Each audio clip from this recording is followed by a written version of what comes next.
One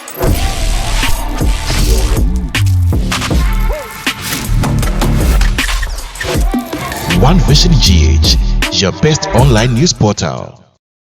One Vision GH kasafide kasia su eni abedwa form mamuna makwa babie mede mobile fide kasia yi eso kasia bobre na asubie mu no ensema odo bia esisia wo yaman mu ni ama hodo asubiem de bedise mu behunu na mobeti a One Vision GH ya jebrabo abwa no bie mu no eno na ne mra so se mu somfa hwene pa amono jemfa mede mu nchemu eba makwa mu se ne ba bibia mu obi ano mo so mobeti na mu behunu ensema odo a esisi na busu ya mesre se madaruma wa wotime nka won subscribe ye no mode na kai na subscribe ema me metie kasebo no na ensa ho nko wobra wo subscribe ye no achi no kasebo yi ma fofron so ensa enka bi na wo monte na wo mo ehunu de asisi ni titu ni sensa ma me de eba no ebi eya reho sempa na ensa ma mprempren mede mu chemu enam no me de bedi ka fiase e de fiasante mantemu na Ashanti Regional Police Command no ama drobafo eduokuno ba ko 91 warning letters no achi no meko atifi epoye mantemu na rehosema efiwa ba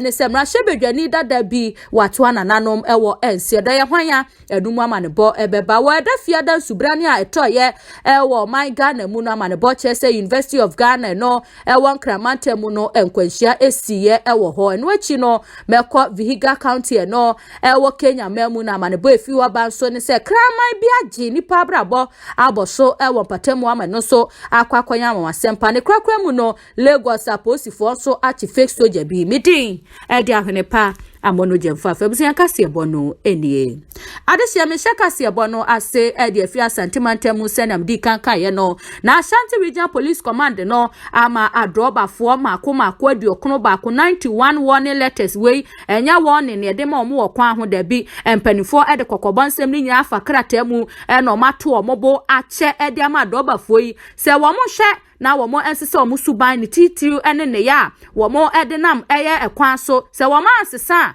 ya de se next time enya warning letters next time no ebe ye koto ama no achi no enya fiase beba mu anasempo ye beba omo eka na okopie mu ewo Asante Mantemu Regional Police Commander eye DCOP Buachi Afuyadom wono na ede eye nkrata aduokunu ba kwin ehye adobafo yi ensemema ne boche sei adobafo aduokunu ba kono ebi etwi ehye na chese ebi etwi kasi ankasa ebi su etwi moto na chese fide tetafo ebi su etwi abobo ya ne pragya tisafo ni nyina ena mane bo chese kotoni ma bosomie womi ne da na etosu mienu kosi ne da na etosu ensie ya operation wo mo eye no eno mutimi achi nipa mako 91 can you imagine na chese na no juada holiday no ebesi fiada ena chese wo operation wo mutimi achi nipa mako aduokunu ba kwa no kura no enye kumasi nyina o eya de sa aboabo abrepo forikrom eho kakra no a eno mutimi achi nipa bebrebe sa no ne no ena commander chese esi ano wo mo emfa enya kwadwosem kura wo mo entena se ema droba fo enye enkwa emfi ensem enu ti wo ye droba na red eso wo traffic light so na wo se wo no ubetwamu a wotwamu efuo no ye bechew enu achi no motorbikes so riders a wo mo enyi license no ene wo mo register na wo mo license wo mo motorbikes no so ye chewa no one letter next time ye bechew enu achi no sa motofo a eya na wo mo ede wo mo moto ene na nenam cars mu a uti anye ye na utwamu na wanhwe ane ye de abọ no saafo no so no ya de so chese wo mo de wo mani ebesi wo mo so pa wo mo so ete abobo ya ni moto so a wo mo enhye crash helmet so no saafo ni nyina no ene operation asesi a no wo mo eba be launch se de be ya wo mo betimi ede aso ne saafo ne so se de be ya yakwan ne yakwan tempon so no so ebetimi adi ni na drobafo atimi de yen akọ esan ede yen aba sundiem fi sempen fo kra kato se droba ni ene de wakọ aba bedu asundiem enye de wa man kwanhia si kwantin fi a wantimi ama bedu asundiem enu nti no DCOP Buachi Iyadom echese nani abre pa enu nti no nipa mako 91 no se si e warning letters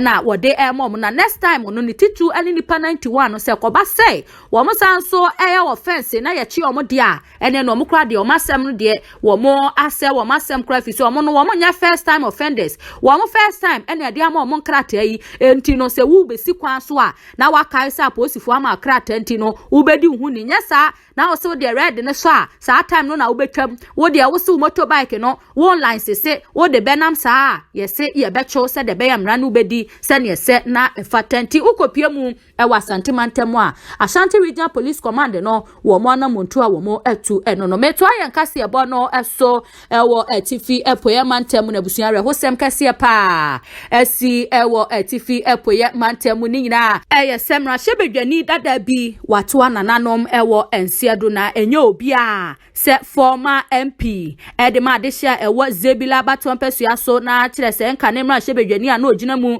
edema adehia ewo Zebila Batompesua so no ewo etifi epoye mantemu ni monyafo John Akparibo Indebugri na chese ono no eya Akparibo no nipa dodo na enimu wo montambo wan vishinji echi ya ha na edin no ye bobo ne gbegbe ye di ni nyina de hya daka mu nyina ebe som mo na wo bra openyikese wote ase no na wo sanso eye lawyer pa na chese wonimra wono na fimpinu enudu watwimu no wo be ye prediction se wonimonyamfo matiami du nya de se obewie ne terms ya de so obe resign a enu su si pepepe no wono kro ya na be sa afinie wotimi ba abonten kukuduro mu ebe ka se na danfo pa ene Ghana manpanyin na nado danko akufo ado na so panyin no wo ye one time liar wo ye trofo papa in fact ya de se Ghana manpanyin won ka no kra ba ku sei na numu nyina no kra ni nyina no afa papa yi antena eye enkwamu anche saa se na ne pese wo chepa vi so no ye fe no wosi ni simpen wo gina na wakasa wo wia no wato apete wo no wo kire se no kra penti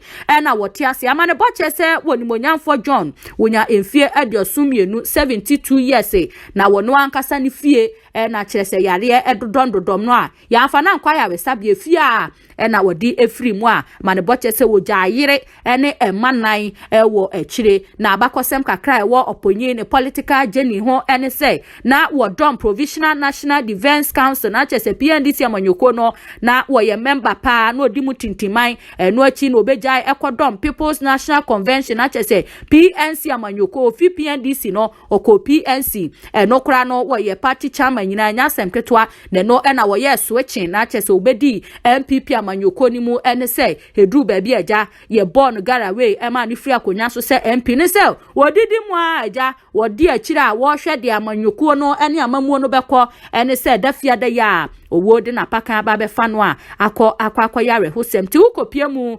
wo etifi epoye mantemu a ya de se former MP onmonyafo John Ndebugri wato anananom wo ensiedo meje fidikese so na mama oba kunani hyede manan yakopon encheche wo mo ready e kan so penyikese na dwumaden ne no kra obeka ya wo man konkro Ghana munti yakopon enhwe so na onfa ne kra ensie yefi etifi epoye mantemu na yefa yani enche enkramantemu na wo dafia dan subrania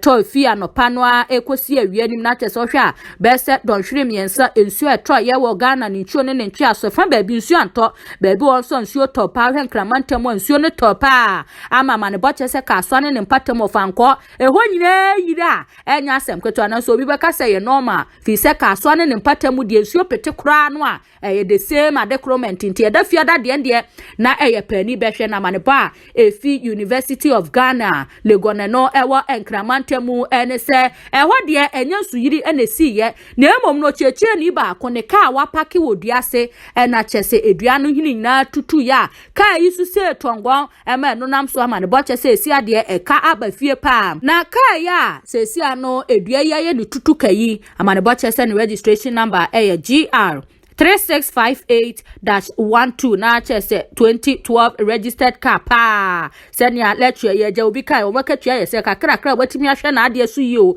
ene se edua atimi abu atoso a akwakoya hometesem na mane boni ani gisemo kire se na obi a entika nim se koba se na obi etika nim ni titu ene driving side ne dia enke bia mane boni nye safe se ba bia edua ne tuto ye no driving side ho pa ena eto ne kese pa ni obi a na nka wote akire no ne safo ne de enka wo mo enka die shikura na so nyame ade a wo beye eka de aba na so enkwa bia na wo kra bia ho anka mane bo che se wo bra asem ni si ye no na lecturer ya de se wo class a wo kira de nsuo ni tikura no na de kire no hye dan kosa ene se che se arehosem sei ato no wo bra ye tietia mu friend se wonka ne ho wo beye ye na na obedu ye no na chese eduane hini no atutu ato ne car ne so na so ni nyina mu no se na medical company for se nkwa ne panyin enti no ya de se nkwa wo hoi de aseda na ye de matwadi ampon wo hwe asem ya de se similar thing esi ye afimpinu ne aduonu ba kunu no Asanteman Senior High School no so tazi draw baby nsuo to aja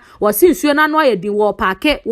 ya ene no so no edua tutu ye ne kai su panya wo no de wanka je hyam no mu a ena wodi efiri mu e wo ne kai ni munti wo hwe mu at the same thing just say we de na wo bia enti munti University of Ghana Legon no e won kramantem no ene arehosema da fiadai esi wo hwe ba bia na edua ne esi a chese ya hyehyɛ pavement block nyina o etu obi nim ahoden ko ne mframa ko a etimi ebu eyedua no ana etimi tu dua ne hinase a etimi akwakofa arehosemi aba wan vision je chikase so ena busua masugu so amotie no so mfa hwene pa amono jemfa na mprempre mede nsem no edenda mo bibisa se kwankwankwa beba da be nyame adoma enche mo bete konkonko enka ai ni minimu atwoku wo se wonya mpanifo asem ka waka ama se ani minimu asi na so no nhira nka nyame se enche mo bete mo somfo adisi poku konkonkwan wono kwa nenim sania wobo wono ankasa ne dinti no the coming back of konkonkwan enche ya de se ebesi number muhu ewo screen ne so na busua ye one vision gh ye number ntime kai wo se o ne ewo nkomo bi a wo frɛ ye ya wo benya yen sa pepepe na fe yatimi adisa nkomo ne sanso ye WhatsApp number nti wo WhatsApp yen so a ebeba sa pepepe na fe nkomo bi e wo ho bibi e wo ho abasobon sem bi kura na wo ho a wo pese wo de ma yen ya ni nyina no wo de fa eye number yi so a yen sa betimi aka ne pepepe nkura nhyesem nipa o ya de na ehye nkura ya na asabia ma wuti aye don na watimi aye ni ye minim sem prempre no openi ya Philippa wo Germany abrochimam wo tie pa kapo wo tie de pa anya sem ketwa enu achi no wura Bismarck opoku minim se wonso wo tie pa owura Amanka Francis ne de ne nya amankwa Amanka Francis minim se wo tie owura Ata Evans minim se wonso wo tie owura Kofi Dazi minim se mu nyina mo ye listening no wo ba bia mu obi edamase ene mo adaje abreni abribia yankwa Vihiga County a eno ewo Kenya memu na chesa ma hodo so nsem ena medru so no na amanebo a efi Vihiga County no ewo Kenya memu eba ene se ukopie mu ewo kura eno ede sabatia eyade se krama ba kwatimi aginipa pempem abrabo aboso amasesia ehu aka chechirefo ehu aka disuafo ehu aka batan wobi nko wobi mma amasesia nkrama kura etwamu a na wo mo ensunu egujam ni nyina eyese suku bia ewo eye sabatia kuroni mu no krama ba kwatimi atie si ho akwa nipa mako enso at the spot just what they hiam sa nipa enso amanebo echese nipa enso no adesua ni baako na afe na awofo mako ensia na wo mo ho ka na chese wo mo ede wo ma abasuku o ne se krama free he atisi eye suku mu ho a wo ka eye akwala baako wieye wo sanso atisi abatan sia so a ya de se wo re wo mo pa na amanebo chese akwala ne ba sa no anhare so ye de no ekokopie mu wo ayaresabia ama dokotafo atimi ahwe no se de se na efata se de be eja yare wa aboa no kura no akura na enya bi se ye rebisi se ye de afi abatan ne so no ya de se sukui eche se wo mo nyoma ja pade sa anti abatan no wo mo ankasa nhwe se wo mo ebekwa yaresabia na afi no de wo se wo mo enya bi antibiotics bia no adokotafo betimi de ama mo se de be ya enko fa asemo emba akire na headmaster wada sukui ya no wo chese osusu se aboa no yen soma ne kura na aboa no na adwemu ka no wonya correct wo mo ta hu aboa no ewo area ne so wo munim se wo betimi ayesa eda eye fiade ya enuti wo sabati asuku mu kraman nipa nso watimi akeka wo papa tupa yenkwa na yenkonkore sa ama ne bonu suku no sede etie akwala no so sede asesi ano ne ho etie edefa. Tuna shida ya umbu ambao imeonekana katika shule hii na inatembea katika maboma, so wanafunzi wangu wako na hatari sana. Wakati ambao niliona hivi, mwanafunzi mmoja tayari ameuma na hiyo mbwa, na wazazi karibu wazazi 6 pia wako na hiyo shida, wameumwa, wako hospitalini. So I managed to get 5 clients. That was from 2nd of May. I managed to give them first aid treatment at the wounds, but I gave them antibiotics because that is the routine that the wound must be dressed and the patient must get antibiotics. Meanwhile, the next day, I sought to get the anti-rabies vaccine. Tunaomba serikali na wahusika waje wajaribu waone kama wanaweza winda hii mbwa iuliwe ama waichukue mapeleke mahali fulani. Kwa sababu ni hatari sana kwa wanafunzi. Na tuko na wanafunzi wachache ambao wanatembea kutoka nyumbani na ni wadogo sana. Sasa kiwamamia itakuwa shida. Adisia mesan so emamwa kwa babienti arehosema esi wo Viga County no wo Kenya memukura no edi sabatia na yekoya yekokohwe ye no emese wo mo report no nipa na wo fa sound no wamboa wo mo den so no sani amanebo no etie no sa pepepe na machire muntimfoni a yekohwe ye no na edi amanebo no echi da bia mekase wo one vision GH hape na ye tumra ya de se ye kiresie enyensem bia se ye nenam na ye keka amahudo bi nso nsema enimunti na mpempi no yekofa ba na ye de video esefata ka ho se de be a ubegie di se nsema ye de be somo ha no enya botimuka bia na emom no ye nsema esipote ka hu nso se kase boy ye de be somo abibia no ye se de esipote wo bra ye mfa bi nka ho na ye nyi bi nso emfim wa amahudo so nsemo a na meda so egia na medikase bo no kowiem wo Lagos State aye no ewo Nigeria memukura no edi Lagos so na amane boy fi oba so ene se fake soldier bi Lagos aposifo aso ni muse hamtwem eda fie de ya ewo Lagos abonten adenya wabomoden akọ eye Nigeria Army wo mu uniform so nyane wo hin so nyane hen atimi edi name tag abobo ho chese wayi na bodwe no se ne asrafo eyi o mabodwe ne pepepepe nti hunu a woni se o correct sawe wo yo sre ni so wontene da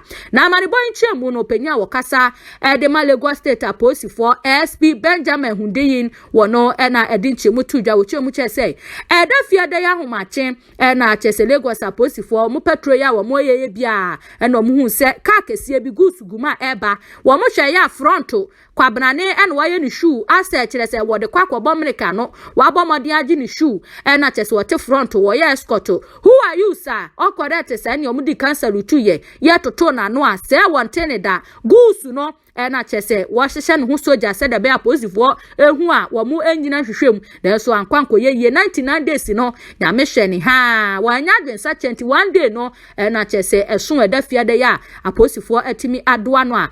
SP Benjamin chese abrantie wo mu nsem a wo boa ama hwehwemu akoso na sotwe bi osefata nso no ne nsabeka ne pepepe se de be ya wo mu a muti Nigeria abonten a wo mu na yom se omo abumra sunti no da bia wo mbe ye C1 to mbe 41 na wo mu de mra no be ye de omu pe bia no wo mo etimi enya adwensa kira manebo echese wo di hye ya ye che no ne di de Samuel sucha wo no ne di eno no same na nka Samuel wo Bible mu de se wuntimi nya te so no kura no a eye den ya nka ja wo nam ne kwan so na so Samuel we de wo se wo be ye soja ni wo bra wonim kwan a ye fa so eye soja nti no wo no ankasa wode ne nsa anwene wo no ankasa na amane hu da ne baabi eno no ankasa akofa wode ne nsa anwene asisi ano wakwakodi aposifo ensem kase abo no esi midin edi ahwenepa amono jemfa na ansana mekokrakra na nchiakese enkoma owura Imano Poku a wo UK abrochimemu dadidi asempa baabi bia wo bia mechia opa enu achi no owura Akins kunadu mechia opa Obapa Linda Boahin mechia Obapa Doris, thank you very much oben wonso mechia pa sister age baabi bia wo bia so mechia oye pa Obapa Christiana sewa mechia opa medamu nyina masie mamumo anitia adehye.